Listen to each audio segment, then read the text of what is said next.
علی بن سفیان نے تلوار کی نوک اس کی کن پٹی پر رکھ کر داڑھی میں الجھائی اور جھٹکا دیا۔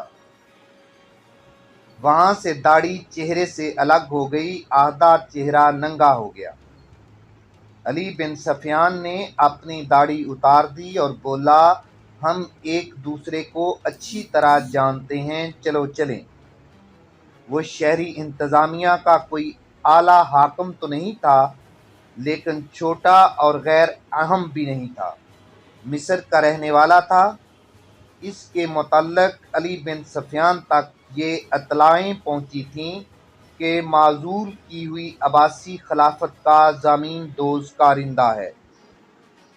اس خلافت کو، جس کی گدی قاہرہ میں تھی، سلطان ایوبی نے 7-8 سال پہلے ختم کر دیا تھا۔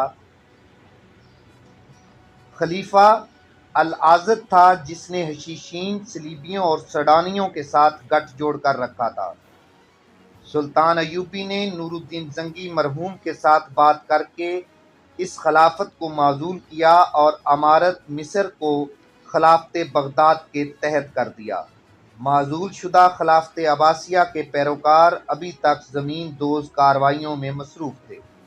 رملہ کی شکست ان کے لیے زرعی موقع تھا، چنانچہ سلطان ایوبی اور اس کی فوج کو بدکار، عیاش، لٹیرا اور شکست کا ذمہ دار ثابت کرنے کی مہم میں عباسی خفیہ طریقوں سے سرگرم ہو گئے تھے۔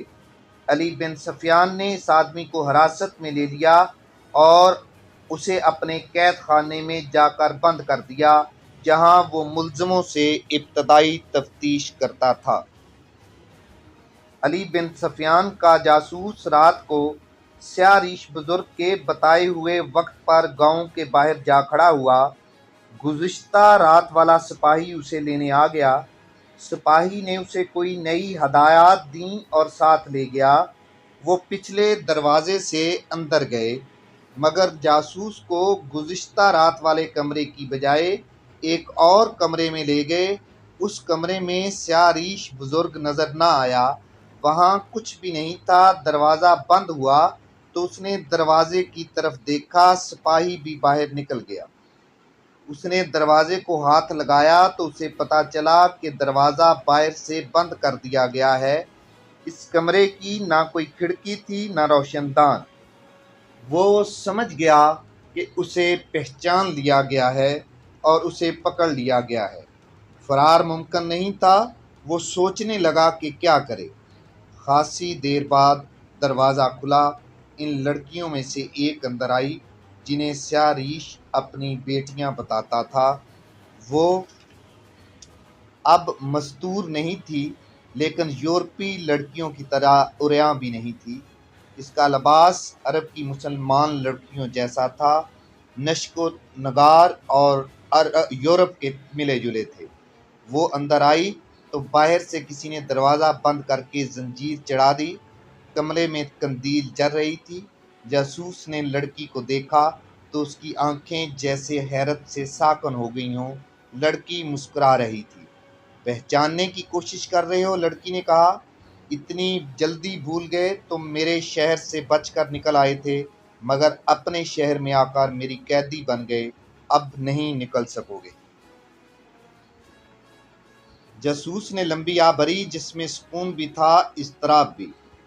اسے 3 سال پہلے کے وہ دن یاد آ گئے جب اسے جاسوسی کے لیے اقرا بھیجا گیا تھا۔ اقرا صلیبیوں کے قبضے میں تھا۔ وہاں ان کا بڑا پادری رہتا تھا جسے صلیب اعظم کا محافظ کہتے تھے۔ صلیبی بادشاہ جو اپنی فوجیں عرب علاقوں پر قبضہ کرنے کی غرض سے لے کر آتے، اقرا ضرور جاتے اور صلیب اعظم کے محافظ کو سلام پیش کرتے تھے۔ اس لیے جنگی لحاظ سے یہ جگہ بہت اہم تھی۔ علی بن سفیان نے وہاں اپنے جاسوس بھیج رکھے تھے۔ انہوں نے عیسائیوں کے بحروب میں وہاں ایک خفیہ اڈہ بھی قائم کر رکھا تھا۔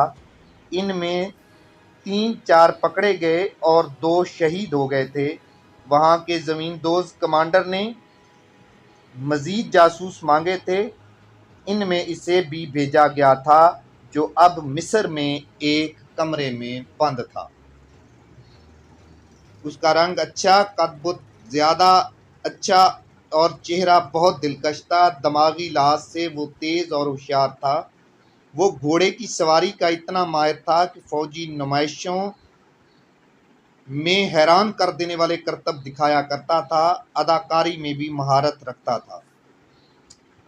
اس نے وہاں کوئی اپنی دردناک کہانی سنائی تھی اور بتایا تھا کہ وہ حلب کی مسلمان فوج میں نئے سپاہیوں کو گھڑ سواری اور سالے کی لڑائی کی ٹریننگ دیا کرتا تھا، لیکن مسلمانوں نے اس کی نوجوان بہن کو اغوا کر کے اسے فوج سے نکال دیا۔ اس کی اداکاری سے متاثر ہو کر اسے سواری کی ٹریننگ دینے کے لیے رکھ لیا گیا تھا، لیکن اس کے شاگرد فوجی نہیں تھے بلکہ جوان لڑکیاں تھیں اور بڑے بڑے فوجی افسروں کے لڑکے۔ اسے پتہ چلا کہ ان لڑکیوں کو مسلمان علاقوں میں جاسوسی کے لیے تیار کیا جا رہا ہے۔